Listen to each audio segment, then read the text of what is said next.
Aloha. It's wonderful seeing you today. Tell you what, I really enjoy the fact that you're taking to this so quick. What I do like to see is that we're doing things slow enough that they sink in, but go fast enough so we can add new concepts. The basic thought for this is when you're doing your right hand work with the pick, try and do a down, up, down, up. Now there's still quarters per se, quarter, quarter, quarter, quarter, quarter, quarter, quarter, quarter. But it's a slow eighth note if you also think of it as a 1 and 2 and 3 and.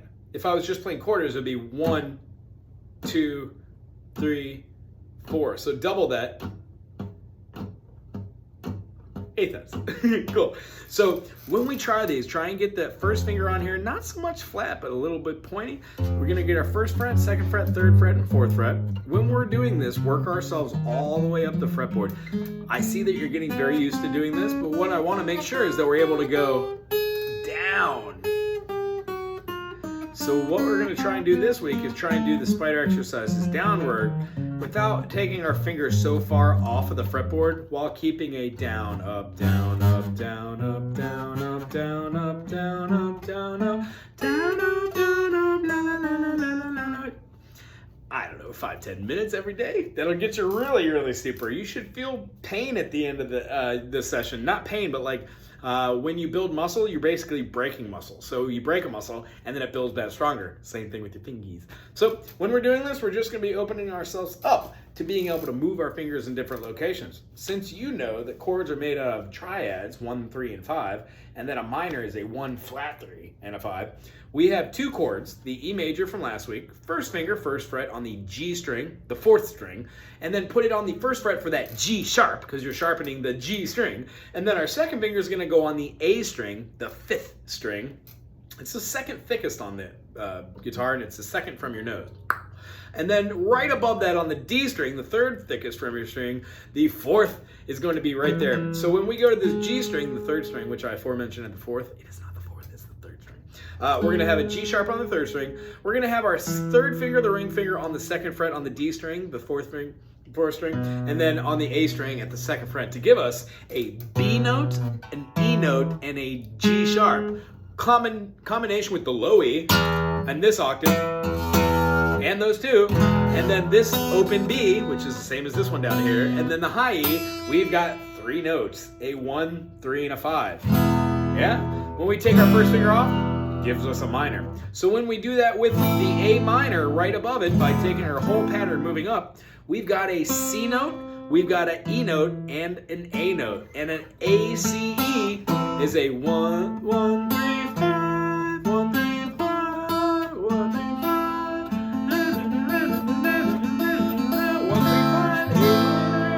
5. So if we take that third, which is the C, and move it up to a C sharp by playing it hard, just these 3 notes, what we do is we leave that top E string open. It takes a little finesse, but your hand should start to do something like this. So while you're building up your muscles so they're not doing the baby doe legs, you're also building tension and release here so you can take your notes from being a pointy to being a flat. And in between the two, you got almost every chord we're gonna be working on. When I show you chords that are derived out of something like this, no, how about like a, yeah. Ooh, I got a good G sharp. 11. That's a hard chord. But if you know that right here looks exactly like a chord that we play up here, and you're going to be using your fingers to switch between, you'll get very good at playing this chord. So when we go down to play it here and then do a crazy bar, it's not that hard. It's hard, but then you practice that, and then you become really good at it. Like, I still have countless hours still to practice before the things I even do become quasi-cool. I don't find that discouraging. I find that to be an amazing quest to overcome. I hope you do too. So E major, E minor, last week's chord, A major, and A minor, this week's chord. So A major can be played,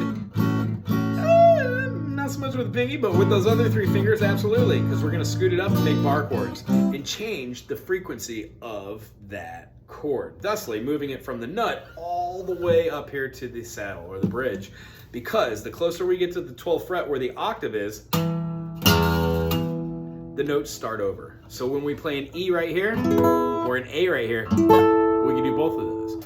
What we're going to learn is how to play an E major here, how to play an E major here, you know, how to play an E major here, how to play in, what was the backwards of that? E major here, with the third in there, E major here, the octave, and then it keeps going, because the ones you learn down here are the same ones up here. A little hard on a dreadnought, but if you had a cutaway, shoot-wee, fretboard's the limit. Go as far as you want.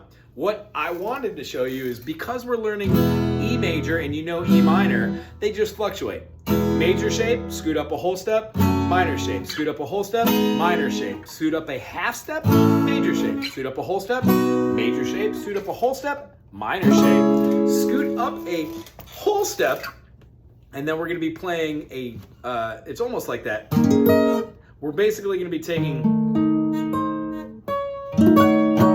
I'll show you this chord later, but an easy way to do this, I will also explain later. It's a little heavy concept here in the video, but I want to have a little treat for later so you can see this. So that one was in E, this one's in D. D, E, F, G, A, B, C, D. They go all the way up. So today's chord, A major, do your teeter-totters with a hold. Keep your right hand going. Keep your right hand going. Switch, keep your right hand going. Keep your right hand going. And then when you feel comfortable with the rhythm, try switching between on 1 and 3s. 1 and 2 and 3 and 4 and 1 and 2 and 3 and 4. Keep the right hand going. If you have a hard time, hit your leg. 1 and 2 and 3 and 4 and 1 and 2 and 3 and 4. Stuff like that. And then if you can do it at half notes, try quarter notes. 1 and 2 and 3 and 4 and all these are on the down stroke. And then when you have A major, try A minor.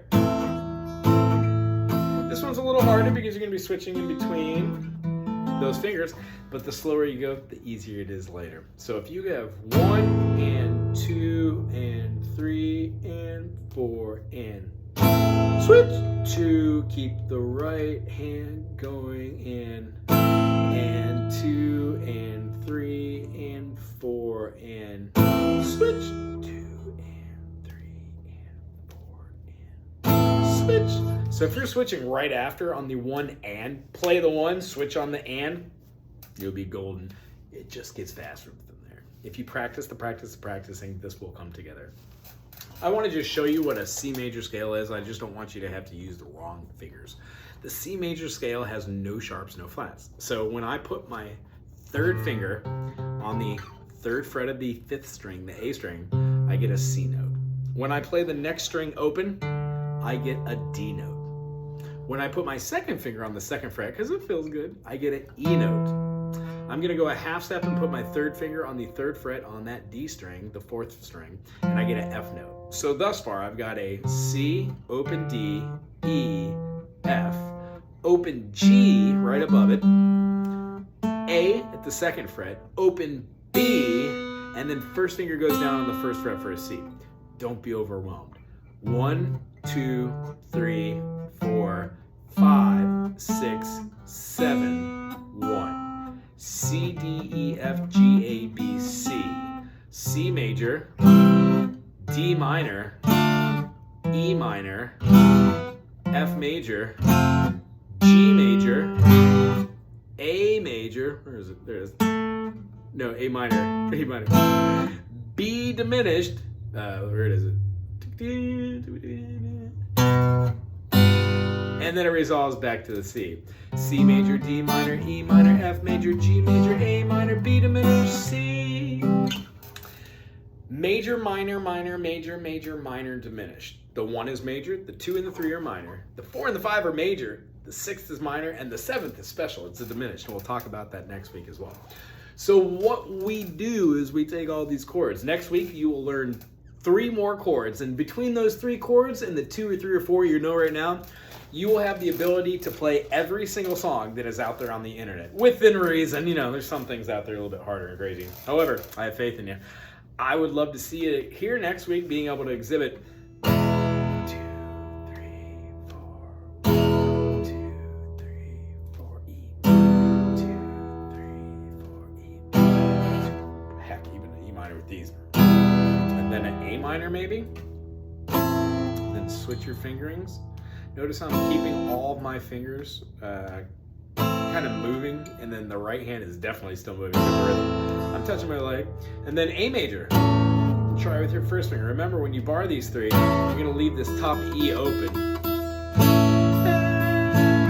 You're really going for that attack on the 5th string. Doesn't matter if you hit the low E, you just don't really want to be the predominant low note out of the A major. It just sounds different. It sounds a lot better with.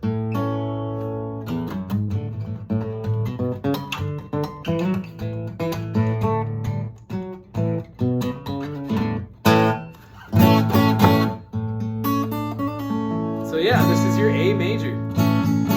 A minor, E major, E minor. If you could play A major and move your fingers around, we can move that up to a B flat major, C, C sharp, all the way up.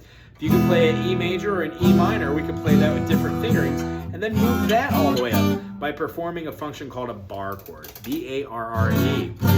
These are hard, but we'll work at them. So you did a great job today. As always, I really can tell that you practice, and I really appreciate that. I'll see you next week. Aloha.